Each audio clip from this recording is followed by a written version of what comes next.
प्रिय दर्शकों नमस्कार। एक बार फिर से उपस्थित हूँ आप सबके सामने शनिवार की कार्यक्रम में विश्लेषण जन्म कुंडली का। इस कार्यक्रम के अंतर्गत लग्न, नवांश और दशमांश कुंडली के साथ उपस्थित हूँ। शुरू करते हैं आज का कार्यक्रम। कहीं नहीं जाना है, बिल्कुल बन के रहिएगा। लग्न कुंडली कभी भी अकेले फल नहीं देती, वो बाकी सारे ग्रहों की सहायता से ही परिणाम सुनाती है। इस वजह से जब कभी आप सिर्फ किसी भी जातक की कुंडली पे खाली लग्न कुंडली देख करके अगर कोई भी बात कह रहे हैं तो जल्दबाजी कही जाएगी। और एक बार में जो झट से सारी चीजें देख लेता है वही दैवज्ञ होता है और वही सच्चे अर्थ में कुंडली पे बोलने का अधिकारी भी होता है। शुरू करते हैं आज का कार्यक्रम। सबसे पहले आपको बताऊं, इनकी कुंडली का विश्लेषण मैंने सुबह वाले कार्यक्रम में, जिसमें इसके ठीक पिछले वाले कार्यक्रम में मैंने बता रखा है। तुला लग्न की कुंडली में लग्न के अधिपति भाग्य भाव में भाग्येश के संग व्यक्ति सामाजिक और प्रतिष्ठित होता है और भाग्यशाली भी होता है, आशावादी प्रवृत्ति को धारण करने वाला होता है। ये तमाम चीजें मैंने आज सुबह के कार्यक्रम में आपसे चर्चा कर रखी है। अब बात करते हैं मतलब इसी कार्यक्रम के पहले हिस्से के साथ। नवांशा कुंडली बनता है मीन लग्न का और यहाँ के अधिपति जन्म कुंडली में तीसरे भाव में बुध के संग बैठे हैं, जो इस कुंडली के लिए पंचम और चतुर्थ और सप्तम के अधिपति हैं। मतलब नवांशा कुंडली में अगर लग्नेश जन्म कुंडली में तीसरे भाव में शुभ ग्रह के साथ शुभ ग्रह शुक्र की राशि में और यहाँ के अधिपति शुक्र इन्हें देख रहे हैं, इस वजह से इसे अच्छा कहा जाएगा। पर थोड़ी बहुत परेशानी तृतीय भाव में जाने के कारण विवाह में आएगी। कई बार आर्थिक, कई बार थोड़े बहुत टालम टोल और कभी कभी उतना साहस व्यक्ति नहीं जुटा पाता है, जल्दी ही थक जाता है, हार जाता है जब बहस होती है। तो ये सबसे पहले तो बहस करने की आवश्यकता नहीं है। जितना ज़्यादा हो सके उस संबंध को बहुत ही कोमलता से निभाने की आवश्यकता होगी, क्योंकि लग्नेश तृतीय भाव में बैठे हैं। इस वजह से प्रेम की कमी कभी भी नहीं होनी चाहिए। ये नेगेटिव पक्ष होता है नवांश कुंडली के लग्नेश का तीसरे, छठे, 8वें, 12वें और अस्त होकर के बैठने से। ऐसा कई बार, हालांकि वो एक अलग पक्ष होता है। यहाँ पे दशम भाव में मंगल और राहु बैठे हैं, जहां के अधिपति तीसरे भाव में बैठे हैं। यहाँ पे भी पत्नी अगर या स्वयं भी जातक प्राइवेट नौकरी या विदेशी कारोबार अगर करता रहे, घूम घूम करके पैसे कमाता रहे, बाहर निकल करके पैसे कमाता रहे, तो बहुत अच्छा होगा। केतु यहाँ बैठे हैं, इस वजह से कभी कभी स्वास्थ्य से संबंधित परेशानियों में व्यक्ति का धन खर्च होगा। पत्नी के ऊपर स्वास्थ्य थोड़ा बहुत खर्चा होता है, कभी कभी मतभेद होते हैं, ये एक सामान्य बात होगी। नवांशा कुंडली के 12वें भाव में चंद्रमा कुंभ राशि के बैठे हैं और लग्न कुंडली में चंद्रमा बैठे हैं मकर राशि के। मतलब यहाँ पे भी शनि की राशि में और यहाँ पे भी शनि की राशि में, पर शनि जो है वो यहाँ पे वृश्चिक राशि में जा रहे हैं, जिसके अधिपति दशम स्थान में बैठ रहे हैं। इस कारण से पत्नी धार्मिक और सहिष्णु तो होती हैं, पर कई बार कम्युनिकेशन गैप या बहुत ज़्यादा जो है वो बहस होने लगती है। तो ये ना करें, क्योंकि इस कुंडली में शुक्र के साथ सूर्य बैठे हैं और जो उनकी डिग्री है वहाँ पे सूर्य 19 डिग्री के और शुक्र 22 डिग्री होकर के कमज़ोर हो रहे हैं। और दूसरी बात कह दूं तो शनि भी नवांशा कुंडली में वक्री हो रहे हैं, जिसके कारण वो कई बार व्यक्ति को कठोर बना देते हैं। मतलब व्यक्ति के दाम्पत्य में उनकी पत्नी जो होती हैं। 12वां भाव चंद्रमा कुंभ राशि में बैठे हैं और इस वजह से कई बार, हालांकि मतभेद तो नहीं है, यहाँ पे एक अच्छा खासा माहौल देख रहा हूँ, उसमें कोई कमजोरी नहीं है, क्योंकि मीन लग्न की कुंडली के लिए शनि अच्छे नहीं होते और वो बैठे हैं 3 ग्रह एक साथ, जहाँ पे शुक्र और शनि तो एक दूसरे के मित्र होते हैं, पर न तो सूर्य शनि के मित्र होते हैं, न सूर्य शुक्र को बहुत अच्छा मानते हैं, क्योंकि सूर्य प्रतापी ग्रह होते हैं। वो प्रतापवान बनाते हैं जातक को, मेहनत करने के लिए विवश करते हैं और व्यक्ति मेहनत करने में यकीन करता है, पर शुक्र उसको भोगी और लिप्सा से युक्त रखने वाला बना देना चाहते हैं। इस वजह से कई बार वहां पे एक मिसकंसेप्शन बनता है।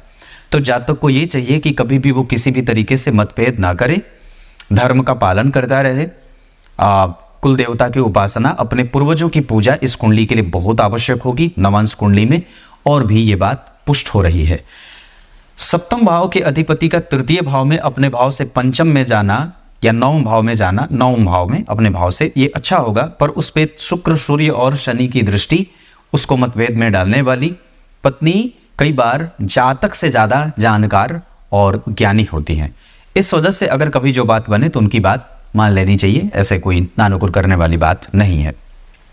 एक बात और बताता हूँ, आप एक जन हैं कोई वरुण जी हैं या पता नहीं, वो जो भी हैं, पर प्रत्येक दिन वो पूछते हैं, नाम याद नहीं आ रहा, हमेशा याद रहता है, अभी नहीं याद आ रहा, तो वो हमेशा पूछते हैं कि पंडित जी जहाँ पे तुलसीदास सदा हरि चेरा कीजे नाथ हृदय महडेरा की जगह पे क्या हमें अपना नाम रखना चाहिए? मैंने कहा नहीं, जहाँ पे जो है उसे वहीं पे रहने दीजिए। भगवान तुलसीदास जी भगवान के परम प्रिय भक्त हैं, अगर आप उस भक्त की भक्ति भी कर लें तो भी कल्याण हो जाए। मतलब समझ रहे होंगे, कहीं पे अपना नाम जोड़ने की आवश्यकता नहीं है जब तक आप सामर्थ्यवान इतने और ऐसे नहीं हो जाते कि आप भगवान के साक्षात दर्शन करें और उनके कृपा का बोध सदैव जीवन में होता रहे, तब तक कहीं पे भी अपना नाम जोड़ने की कोई आवश्यकता नहीं है। रामचरितमानस पढ़ेंगे तो क्या जहाँ जहाँ तुलसीदास जी ने अपना नाम दास रखा है, आप अपना नाम वहाँ रखेंगे? नहीं ना। तो कहने का अर्थ है जो है यथावत उसे वैसे ही रहना चाहिए, उसमें कोई छेड़छाड़ नहीं करनी चाहिए। मैंने ये बात आप लोगों से कार्यक्रम में भी कही है बहुत बार कि कई बार लोग जब मुझसे बात करते हैं फ़ोन पे तो कहते हैं मैं पंडित जी बजरंगबली का बड़ा भक्त हूँ, शिव जी की बड़ी पूजा करता हूँ और मुझे भगवान में बड़ी उतनी बहुत मैं उनका बड़ा भक्त हूँ, मुझे बड़ी उनके प्रति जो है वो श्रद्धा है, बड़ा विश्वास है। ये सब है, पर कभी भी ये सब चीज़ें कहने की नहीं होती हैं कि मैं भगवान का बड़ा भक्त हूँ, भगवान को दोष लगेगा। देखो मेरा भक्त मुझे ये कह रहा है कि मैं उनका बड़ा भक्त हूँ, तो फिर आपसे बड़ा इसका मतलब कोई नहीं है। और भक्ति का सर्वप्रथम सिद्धांत ये कहता है दीन मौसम दीन न दीन इत तुम समान रघुवीर, है ना। तो भगवान की बात है कि कभी भी अपने आप को ये नहीं कहना चाहिए कि मैं बड़ा भक्त हूँ आपका, ना। ये सिर्फ उसके लिए कही जा सकती है बात, जैसे मैं शाहरुख खान का बड़ा भक्त हूँ, मैं सलमान खान का बड़ा भक्त हूँ, मैं इरफान खान का बड़ा भक्त हूँ, मैं इसका बड़ा भक्त हूँ, मैं प्रधानमंत्री का भक्त हूँ, मैं नरेंद्र मोदी का भक्त हूँ, मैं योगी का भक्त हूँ, मैं पता नहीं किसका भक्त हूँ, फलाना डिमा का डिमडाम जितना करना है जो आप लोग करते हैं उसका बड़ा भक्त हूँ, इससे बड़ा नाम नहीं होता है। पर ऐसा कुछ नहीं करना है। भगवान के भक्त को कभी भी वो कभी कह ही नहीं सकता कि मैं भगवान का भक्त हूँ, क्योंकि भक्ति कभी भी उसे बड़ा बनाती ही नहीं है। भक्ति सदैव व्यक्ति को विनम्र और साधुता देती है। वो कभी ये नहीं कहती कि मैं बड़ा भक्त हूँ आपका, मेरे जैसा तो कोई है ही नहीं। रावण बड़ा भक्त थे, रावण बड़े भक्त थे, देखो उनका असर क्या हुआ था। तो जो बड़ा अपने आप को कहने लगेगा वो वैसे ही उसकी दुर्दशा हो जाती है। तो नहीं, आप भगवान के सबसे निकृष्टतम भक्त के भक्त बन जाइए, उनकी भक्ति कर लो, है ना। बजरंगबली ने कभी अपने आप को भगवान का बड़ा भक्त नहीं कहा था, पर हम कलयुग के प्राणी भगवान के बड़े भक्त हैं। जैसे कोई कभी किसी पेपर में मैंने पढ़ा था कि जब कोई किसी हीरो की फिल्म आ रही थी तो उसने कहा ये भगवान भोलेनाथ के बड़े भक्त हैं, पूरी दुनिया जानती है ये भगवान के बड़ी उपासना करते हैं। तो सोच के देखो कि वो कितना बड़ा महान मूर्ख है जो ये कहता है और अपना झंडा गाड़ रहा है कि मैं भगवान का बड़ा भक्त हूँ। ये मूर्खता आप लोग कभी भी मत करिएगा, ये जड़ बुद्धि की निशानी है। कभी भी अपने आप को ये नहीं कहना चाहिए, नहीं तो ऐसा होता तो दास शब्द कहीं नहीं आता।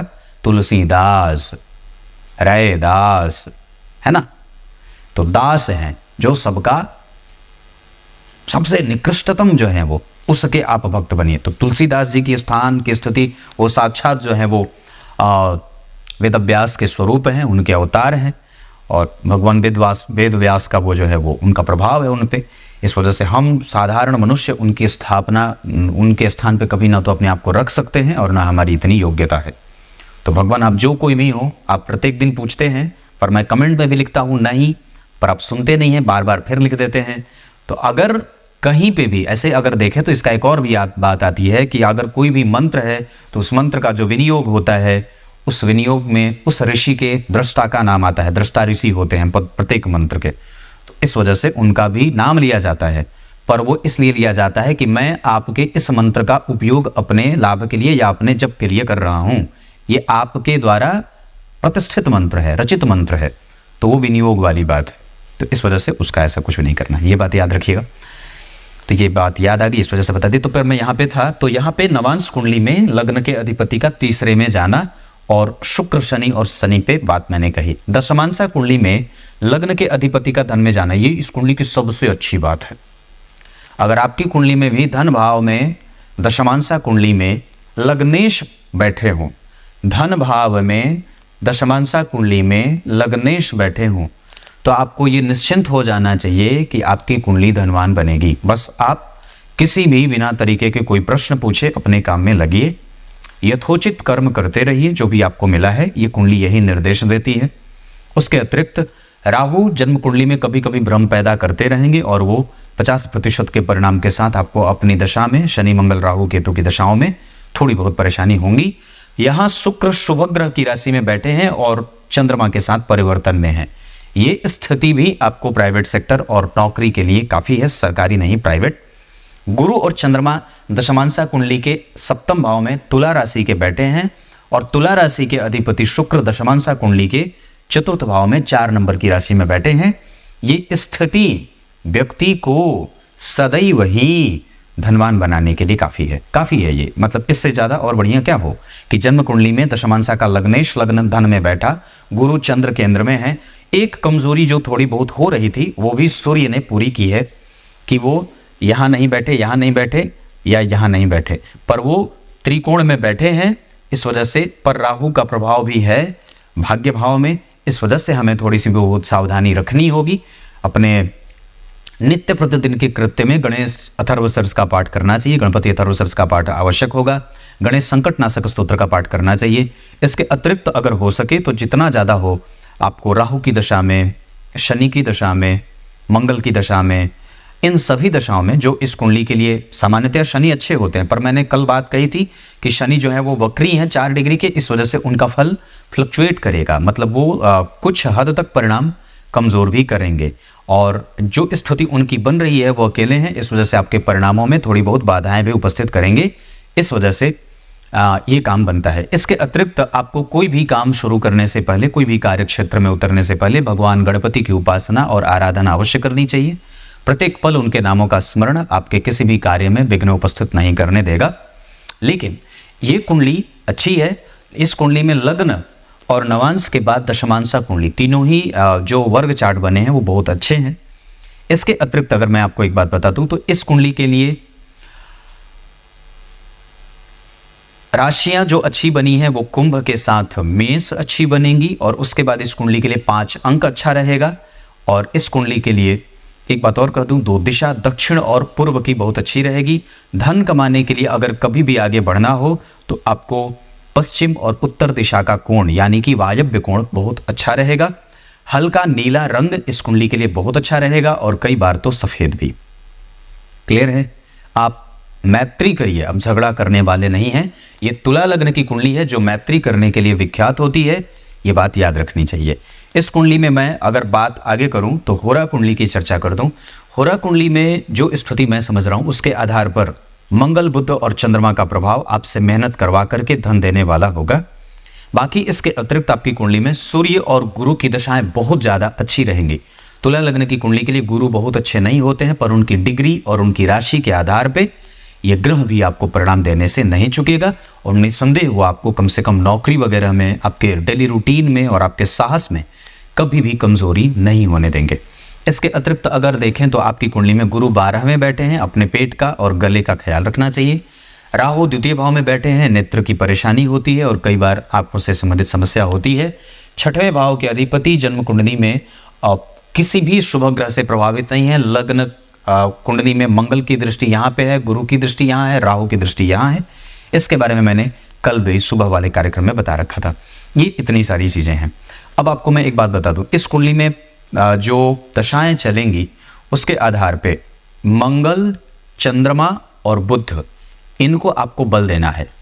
इस वजह से शिव जी की पूजा, शिव महिम्न स्तोत्र का पाठ सुनना चाहिए। पढ़ तो नहीं सकते क्योंकि कठिन है, तो सुन सकते हैं। उसके अतिरिक्त अगर हो सके तो भगवान शिव को घी और दही अर्पित करिए अपने नाम पे। कम से कम कभी कभी अगर विदेश में भी हैं तो भारत में पूजा करवा लिया करिए, या कभी आ जाएं वर्ष में 1-2 बार, श्रावणी में हो जाए या कभी जब कभी भी मन बढ़े तो एक बार आकर के वाराणसी घुमाइए। आप तो हैं अंग्रेज, लिस्टर, इंग्लैंड, अब पता नहीं आपके पास वो साधन है कि नहीं है। पर इस कुंडली के लिए राहु और केतु की दशाएं इस कुंडली में कमजोर नहीं जाएंगी। राहु ठीक है इस कुंडली में, और इस कुंडली के लिए शुक्र और शनि में से दशाएं जो चलेंगी वो थोड़ी बहुत 25% का परिणाम देने वाली बनेंगी। इस कुंडली में सूर्य अच्छे हैं, इस वजह से इस व्यक्ति की समस्त इच्छाओं की पूर्ति होती रहेगी। अगर कभी कोई रोग व्याधि वगैरह मिले तो व्यक्ति को शिव जी की उपासना करनी चाहिए। गंगा जल का सेवन प्रत्येक दिन करना चाहिए। आप बाहर हैं पर फिर भी मांसाहार त्यागने की आवश्यकता होगी। इस कुंडली में मांसाहार बिल्कुल ही सारे लाभों को कमजोर करेगा और भगवान सूर्य को अर्घ्य इस कुंडली को प्रत्येक प्रकार की इच्छाओं की पूर्ति करवाने वाला होगा। तब तक के लिए बहुत बहुत नमस्कार।